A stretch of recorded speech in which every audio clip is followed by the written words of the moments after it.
صباح الخير عليكم. ناس كتيرة سألتني عن المدارس في بريطانيا وان ازاي بياخدوا اجازات. هنا بصراحة النظام مختلف عن دولنا العربية. هو حلو للطلبة للأولاد ووحش لينا. هقول لكم ليه بقى. حلو للطلبة لانهم دايما تحس ان هم طول السنة مريحين. يعني هنا في كل 6 أسابيع دراسة اسبوع واحد اجازة. ليه بقى؟ عشان يريحوا الطالب، يعني عشان ياخد ريست كده، اسبوع كده يفصل عن الدراسة.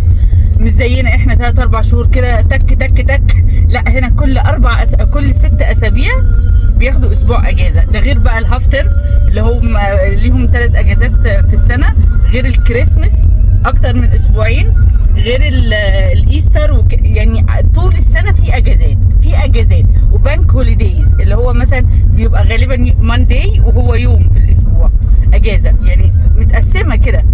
تيجي بقى على الاجازة الكبيرة. ايه هي الاجازة الكبيرة في بريطانيا للاولاد في المدارس؟ شهر واسبوع لو ربنا كرمكم. هي دي اكبر اجازة اللي هي بتبقى في السمر بقى، في شهر 7، اخر شهر 7. انا افتكر ان احنا على ايامنا الواحد كان بيأجز من شهر 5 او شهر 4 ولا انا ناسيه صراحة يعني.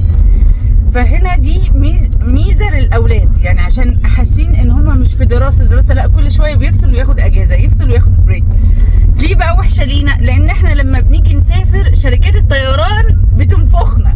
عارفين ان احنا لينا شهر واحد بس في السنة كلها، لان احنا مش ينفع ندفع تيكت قد كده وفي الاخر عشان اسبوع واحد، يعني اللي هو الاجازات اللي هي كتير دي. لا، كلنا بنستنى الشهر ده عشان ناخده اجازة. فهم بقى بينفخونا. الاسعار بتبقى نار. يعني انتوا لو حجزتوا ايام المدرسة هتلاقوا سعر التذكرة ربع سعر التذكرة في الهوليدي.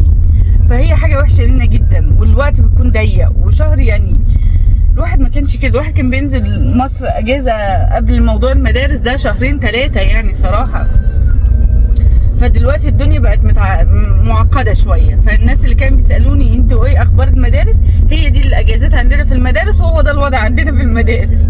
بس هو حلو للاطفال صراحة، يعني بيفصلوا من الدراسة وكده. اما احنا لا، احنا بصراحة زي ما قلت لكم كده بنتقيد لما بنيجي نحجز تذاكر طيران. بالنسبة بقى لموضوع هم ليه هنا بيقسموا الاولاد في المدارس، لحظة بقى هقول لكم، خلوها فيديو تاني. هقول لكم هم ليه بيقسموا هنا الاولاد مجموعات في الفصل.